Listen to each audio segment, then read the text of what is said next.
Hi friends, Xenia 2021 అందరూ ఎలా ఉన్నారు? బాగున్నారు అనుకుంటున్నా. ఈరోజు ఎండు రొయ్యలు గోంగూర కర్రీ అనేది ఏ విధంగా తయారు చేయాలో చూద్దాం. ముందుగా ప్యాన్ అనేది పెట్టుకుని ఆయిల్ వేసి ఆయిల్ హీట్ అయిన తర్వాత పచ్చిమిర్చి ఆనియన్స్ అనేది వేసుకుని కొంచెం వేగాక గోంగూర అనేది ముక్కల కింద కట్ చేసుకుని వేసుకోవాలి. గోంగూర అనేది కొంచెం మగ్గిన తర్వాత పసుపు, ఉప్పు, కారం అనేది వేసుకోవాలి.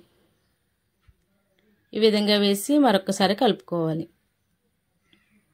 గోంగూరలోకి తాలింపు కోసం తాలింపు అనేది పెట్టుకోవాలి.